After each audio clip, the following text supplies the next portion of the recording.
Hello everyone and welcome to another casual review. Today I'm talking about Crash Bandicoot 3 Warped. I love how the narrator says that so aggressively. In this sequel, an evil mask similar to the one that aids Crash and Coco, this guy's named Uka Uka. And he obviously teams up with Cortex and they travel through different time periods trying to collect all of the crystals and gems. So as you can imagine, the setting is widely different than the first two Crash Bandicoot games. You're going to be going through like more of a Renaissance, magical, medieval type of area, an Egyptian area, prehistoric times, and they're all broken up too. It's not like, okay, this is the prehistoric world, this is the ancient Egyptian world. They are scattered all throughout the game. So you might be playing like a medieval fantasy area at one time, and then the very next level could be potentially one where Crash rides a motorcycle. I do appreciate the level variety that comes in this game compared to the original ones, but I do feel maybe a little nostalgic about the tribalistic jungle kind of theme that is in the other Crash Bandicoot games as well. There's also a lot of variety in terms of gameplay. For instance, I mentioned the motorcycle levels. They're the first things that come to mind because they are notoriously difficult and frustrating, at least in my mind, where you're basically riding a motorcycle as Crash and you have to get in first place in this race. But if you even nudge up against one of these enemy drivers, you are going to get launched off the side of the track, and it is very difficult to come back, especially at some of the later levels, to get back to first place if you mess up. Some of these races are huge time commitments too. Like some of them can take maybe 3 to 4 minutes in order to complete, and so if you just mess up that one time, then you're gonna have to start over the race over again, which can be fairly frustrating. Other levels, there's one where you're forced to play as Coco, Crash's sister, and you get to ride a tiger across like the Great Wall of China. That one's pretty fun.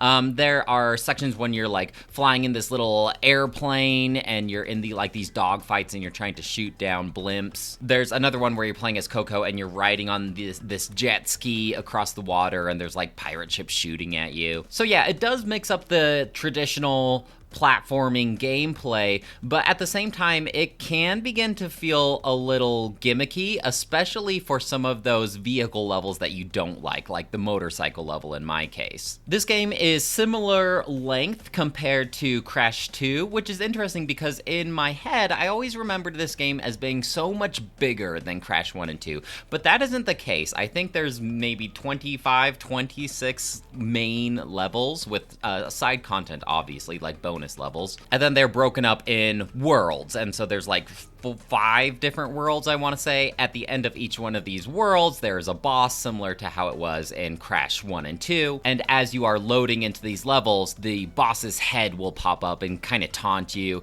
so you'll know that what the upcoming danger is that you're about to face. So like the first boss is Tiny Tiger, the next boss is my personal favorite in this game, which is Dingo Dial, half dingo, half dial, but there are some reoccurring characters as well, like obviously Cortex, the main antagonist in this series, but you'll also encounter Engage, that mad scientist with the bomb that's implanted in his head. And the interesting thing about these bosses is every time you defeat one of these bosses, you unlock a new ability. And by the end of the game, once you are equipped with all of these new traversal abilities, it makes navigating through these levels a piece of cake. For instance, once you defeat Dingo Dial, you unlock the special ability to double jump. And one of the abilities is you can do a super-powered belly flop on the ground. One of the later powers that you get straight up just absolutely eliminates all type of dangers in this game, where it allows you to pull out a bazooka and you can just shoot Wampa Fruit at any enemy. So if there's an oncoming platforming challenge featuring an enemy that can be defeated, you can just straight up shoot them away and you no longer have to worry about that danger. And this goes for crates as well. So those trying to get all of the crates in the level, just pull out your bazooka and shoot those things. And so I do feel like some of these special abilities, while exciting to unlock progressively throughout the game, they do make some of the platforming challenges rather trivial, especially if you're stopping and taking your time. And going alongside that, trying to get the gems every time you destroy all of the crates in the level, it is a lot more manageable in this game, especially if you go back to some of the earlier levels once you've unlocked some of these abilities. Even some of the late game levels that I was playing through, I was unlocking all of the gems without even really trying. In addition to these gems, they also have additional gems that you can find through difficult platforming challenges or secret passageways, and once you unlock these extra gems, then they will reveal platforms in other levels. And so in order to 100% complete this game, just like in the previous Crash Bandicoot games, you're probably going to have to be doing some backtracking and replaying levels. You also have these time trial gems, where if you defeat the level within a certain amount of time, then you will unlock those. I don't know if those do anything, but I assume that the regular gems unlock a additional secret ending if you collect all of them. Other than that, there's not too much else to say that I haven't already said in my Crash 1 and Crash 2 casual reviews.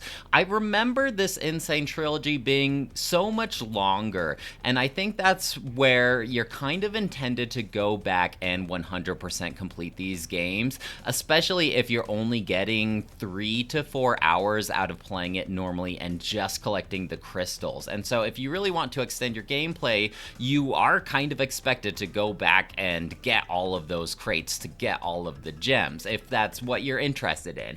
If that's not what you're interested in and you just want to play the games normally, then this whole collection would probably take you about 10 hours to beat, which isn't bad. I'm not one to judge a game based on how long it takes to beat, but if you are the type of gamer that looks for your dollar to hour gameplay ratio, then you might want to look somewhere else, or you might want to aim for 100% completing each one of these games as a challenge. I liked playing through all 3 of these games, but I'm going to give all 3 of them the same score. So Crash 3 Warped will also get a 3 out of 5. If I was to try and determine which one of these games I liked the best in the Sane Trilogy, it would definitely be the second one, because I feel like the second one doesn't rely so much on gimmicks and vehicles like Crash 3, but it refined a lot of the frustrating parts of Crash 1. That's not to say that Crash 2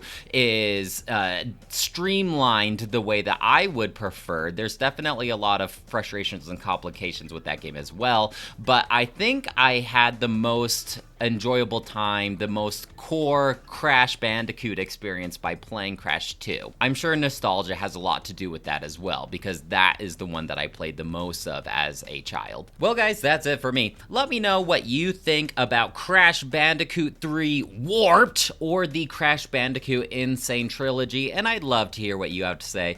Otherwise, I will talk to you later. Bye!